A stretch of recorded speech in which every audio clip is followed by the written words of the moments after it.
নমস্কাৰ বন্ধু বান্ধৱীসকল, সপোন সাগৰলৈ স্বাগতম জনাইছোঁ আপোনালোকক। আজি মই আপোনালোকৰ ওচৰত আলোচনা কৰিবলৈ ওলাইছোঁ, সপোনত যদি আপোনালোকে কেনেবাকৈ নিজৰ পিতৃ মাতৃক দেখে তেতিয়াহ'লে এইটো কেনেকুৱা সপোন হয় বাৰু। কাৰণ বহু ব্যক্তিয়ে সপোনত নিজৰ পিতৃ মাতৃক দেখে, মৃত্যু হোৱাৰ পাছতো নিজৰ পিতৃ মাতৃক দেখে বা জীয়াই থকা অৱস্থাতো দেখে। যদি এনেকুৱা সপোন দেখিছে আপোনালোকে জানেনে ইয়াৰ কি অৰ্থ হ'ব পাৰে?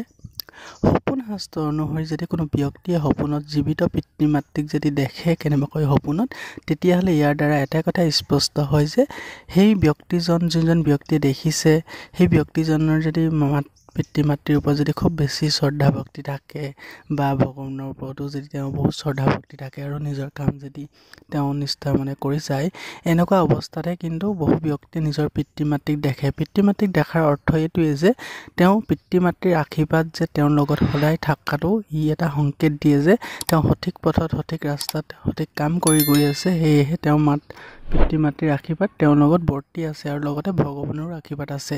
যদি তেনেকুৱা অৱস্থাত যোনজন ব্যক্তিয়ে নিজৰ পিতৃ মাতৃক যদি নিজে আশীৰ্বাদ দি থকা দেখে কোনো ব্যক্তিক, তেতিয়াহ'লে বুজি উঠিব যে আপোনালোকে যি কাম কৰে সেই সময়ত সেই কামত উন্নতি লাভ কৰিব পাৰিব বা সফলতা অৰ্জন কৰিব পাৰিব। পিতৃ মাতৃক সকলো ব্যক্তিয়ে সপোনত নেদেখে, যিজন ব্যক্তিয়ে দেখে সেইজন ব্যক্তিৰ কাৰণ পিতৃ মাতৃৰ শ্ৰদ্ধা ভক্তি তেওঁৰ লগত থকাটোক বুজায় আৰু ভগৱানৰ আশীৰ্বাদো তেওঁৰ লগত থকাটোক বুজায়।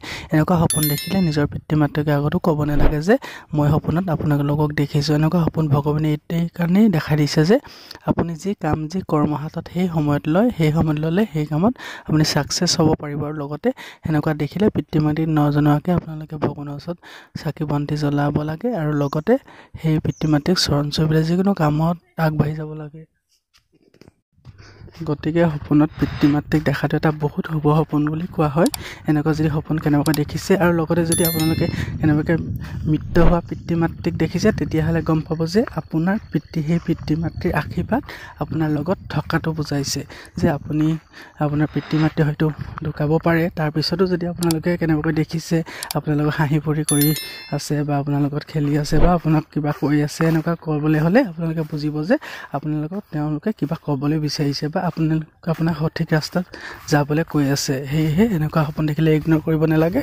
আপুনি সঠিক মনে নিজৰ কাম কৰি যাওক, যাতে অন্য কাকো নকৰিব। এনেকুৱা দেখিলে আপোনালোকে কাৰো লগত বেয়া নকৰি নিজৰ মতে চলি যাওক আৰু চাব আপোনালোকে সঠিক পথত যদি যায় আপোনালোকে ভাল ইনকম কৰিব পাৰিব বা আপোনালোকে ছাকচেছ হ'ব পাৰিব। গতিকে এনেকুৱা সপোনবোৰ বহুত ভাল সপোন হয়। গতিকে এনেকুৱা সপোনবোৰ কাৰ আগত শ্বেয়াৰ নকৰিব। আৰু সপোনত যদি কি দেখিছে, কেনে অৱস্থাত পিতৃ মাতৃক দেখিছে মোক কমেণ্ট কৰি জনাব পাৰে। মই সেই কমেণ্টৰ উত্তৰ দিবলৈ চেষ্টা কৰিম। গতিকে আজিলৈ ইমানে আছিলে।